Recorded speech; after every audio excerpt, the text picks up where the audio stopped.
Hello गाइजलाई स्वागत छ है आजको नयाँ भिडियोमा। सो आज भने चाहिँ हामी हिउँ परिरहेछ, देखिराख्नु भएको छ है, यहाँ आकाशबाट परिरहेछ। हाम्रो प्रकाश ब्रो अनि म सन्तोष केसी। सो अहिले चाहिँ हामी हिउँ परेको बेलामा बाहिर डन्न हिउँ भनेर हिँडिरहेछौँ। सो बाटोको कुरा गर्ने हो भने चिप्लो प्लस गिजिल भइरहेको, फोहोर भइरहेको, तर सेतो यता अन्ततिर चाहिँ बवाल भइरहेको है।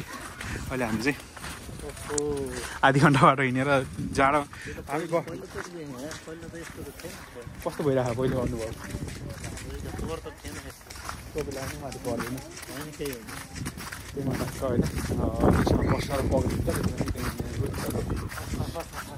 पहिलोको अनुभव प्रकाशजीको कति वर्ष? 2 वर्ष भयो होइन? 2 वर्षमा पहिलो अनुभव लिएको। पोहोर चाहिँ त्यति परेन, मैले हस्तान्तरण गर्छु कि पहिला। अनि अहिले हामी चाहिँ ल म गर्मीमा त अब हिँड्छु नै होइन, अब गर्मीमा त हिँड्छु। अब म हिउँ परेको बेलामा पनि 2-3 घन्टा चाहिँ हिँड्छु। तर हिउँ परे पनि हातहरू कट्टिने चाहिँ त्यति साह्रो चाहिँ भएको छैन है। हिउँ पऱ्यो भने चिसो चाहिँ अलिक कम हुन्छ, टेम्परेचरको हिसाबले कम भयो पनि त्यति चाहिँ भएको छैन। सो मान्छेहरू हिँड्न त टन्न हिँड्छ थुप्रै यहाँ। मैले हामी मात्र भनेको त अब नहिँड्ने पनि भएन मान्छेहरूलाई होइन। गजल बाटो यस्तो भइरहेको। सो भ्लगहरू अब बन्दै गर्छ, भवाल छ हाम्रो लागि एकदम नौलो। हाम्रो नेपालमा बस्नेको लागि र हामी अलि पाहाडतिर, मध्य पाहाडतिर र अब तराईमा बस्ने मान्छेहरूलाई चाहिँ हिउँ भनेको एकदम नौलो कुरा हो। अब जस्तै हिमालय नजिकतिर बस्ने मान्छेहरूलाई त्यो खासै ठुलो कुरो होइन।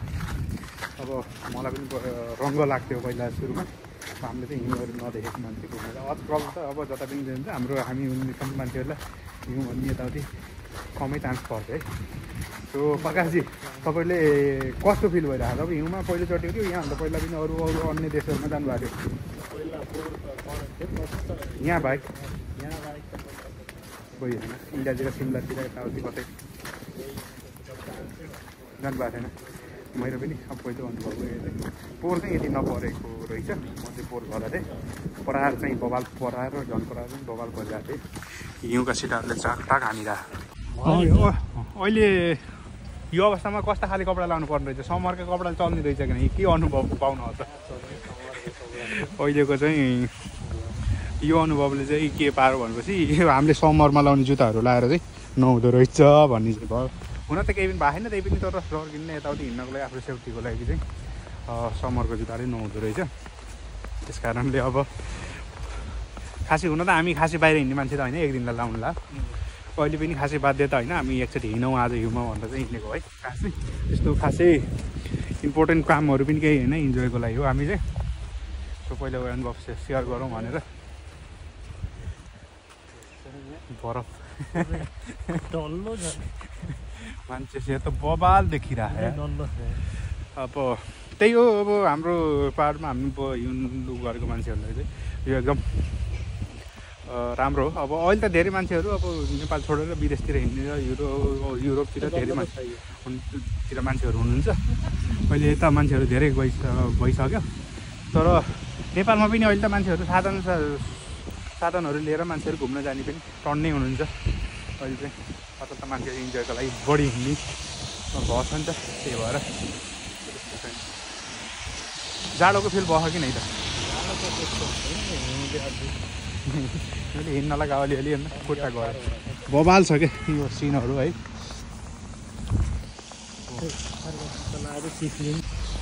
ल फोटोसुट पनि भयो है गाइजहरू, फोटोसुट पनि भयो, बवाल भइरहेछ। यहाँ बाटोहरू ल त्यहाँ भयो है, अब बवाल भइरहेछ। अब यहाँभन्दा अब के वर्णन गर्नु? अब यहाँ गाडी नहिँड्ने भएदेखि यहाँ झन् बवाल देखिन्छ है। अब त्यस्तो भइरहेको छैन, ठिक छ, जे होस् इन्जोय भइरहेछ। चिसो हुन्छ, भरे खोकी लाएर भोलि ड्युटी जाने गर्न नसक्ने पनि सकिन्छ। सो रमाइलो भयो। अरू बेला एकदम हात काटिन्छ भने यो हिउँ परेको चाहिँ त्यति काट्दैन। अरू बेलाको चिसोभन्दा यसले अलिक चिसो हुन्न। हजुर उल्टे फर्केर हिँड्ने। सो हिउँहरू देख्न सक्नुहुन्छ। प्रकाशजी पुरा एक्सनमा हुनुहुन्छ, उहाँले फोटोसुट गरिसक्नु भयो। अब यताबाट हावा लगाइरहेको त्यही भएर पनि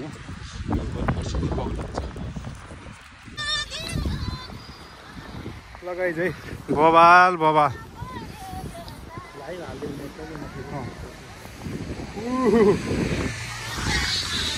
साँच्चै कुरा गर्ने भने गाइज ल हिउँ चाहिँ दामी परेको कि अब यहाँबाट ठ्याक्क तर राति चाहिँ अब अँधेर हुन्छ भिडियो बनाउनु पनि यस्तो हान्दाखेरि सेटले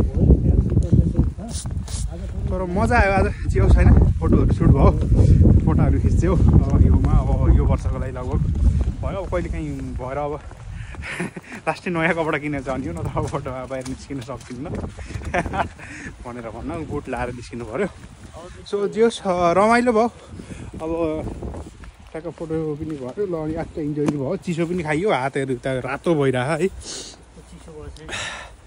बोल्यो भने साथीहरूले ल यो हिउँ खेल्न यो यतिको हिउँमा खेल्न पाइन्छ भनेर ढुक्क भएर आउनुहोस् कसैले भिजा लाउँदै हुनुहुन्छ भने चाहिँ तपाईँहरू यतिको हिउँमा खेल्न पाइने भयो ल भनेर खुसी भएर राति गएर ढक्क दुईवटा खानेपछि यो चिसो सबै भेट्यो हराउँछ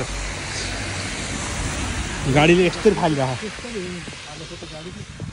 यहाँ त गाडीले सोरेर हो नत्र त भरिन्छ यो सोरेको हिउँ हो बरु है थुप्रोहरू हात टनक टनक गऱ्यो यार हेर्नु कस्तो रातो भयो तपाईँको हेर्नु मेरो हेर्नु एकैछिन त्यहाँ गरेको साइजमा फोटोहरू अब भरे प्रकाश भ्लग र सन्तोष भ्लगबाट आउँछ युट्युबमै आउँछ सो अब मैले फेसबुकमा अब भिडियोहरू बनाएर राख्ने कारण चाहिँ पछिको लागि मेमोरी हुन्छ भनेर सबै कुराहरू आजको कुराहरू याद हुन्न तर भिडियो बनाइसकेपछि ल यो भनेर ठ्याक्क याद चाहिँ आउँछ ल बेलैमा फोटो चाहिँ खिच्नु पर्ने रहेछ भन्ने चाहिँ एउटा कन्फ्युजनको छ त्यस्तै चाहिँ हो अब हिउँहरू ढक्क क्यामेरामा आइरह बच्चाहरू खेल्दैछन् यहाँ ल फाइनल्ली अबलो चाहिँ हामी चाहिँ मार्केटतिर आयो है जे भए पनि फाइनल्ली हिउँसित सामना गर्दा गर्दै यहाँसम्म चाहिँ आयो यो साइकलको हालत देख्नुभयो हिउँ परेर अब मार्केटसम्म आयो अब मार्केटतिर भित्र थोरै हेर्छौँ अब भित्र चाहिँ तातो हुन्छ अब प्रकाशजी उहाँ कुकुरक पर्नु भएको भने अब कुकुर घुस्छौँ ल गाइज हामी चाहिँ फर्केको है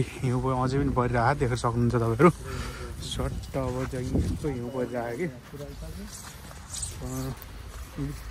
तपाईँ देख्न सक्नुहुन्छ हिउँ बबालै परिरहेको यहाँ चाहिँ यस्तो छाप्रोहरू अड्किरहेको टक्क हिउँ पनि यस्तो परिरहेको कि सो मजा आइरहेको भने नि अब भित्र बस्दा त अहिले मार्केटिङ गरेर त मजा आइरहेको थियो भने अहिले चाहिँ एकदम चिसो फुसफुस्ती परिरहेको टक्क है प्रकाशजी उता हुनुहुन्छ भने म चाहिँ त्यता छु भन्दै आजको लागि चाहिँ भिडियो अब रात पनि परिसक्यो अनि युट्युबमा छु फर्स्ट धन्यवाद जय देश जय विदेश जय नेपाल ल फाइनल्ली अब हामी चाहिँ फर्केको है गाइस अब झन् राति भयो झन् हिउँ पर्दैछ प्रकाशजी पनि थाक्नु भयो दिनभरि हिँडेर सो त्यही हो आजको बसाइ राम्रै भयो हिँडाइ राम्रै भयो है एक्सर्साइज पनि भयो अब हिँड्न गाह्रै हो यतातिर सो यही हो मजा छ अब हामी चाहिँ फर्केको अब ल हिउँ त अब तपाईँले देखाइसक्छु है यस्तो झर्छ के अरे अरू देखाउने हो नि भन्ने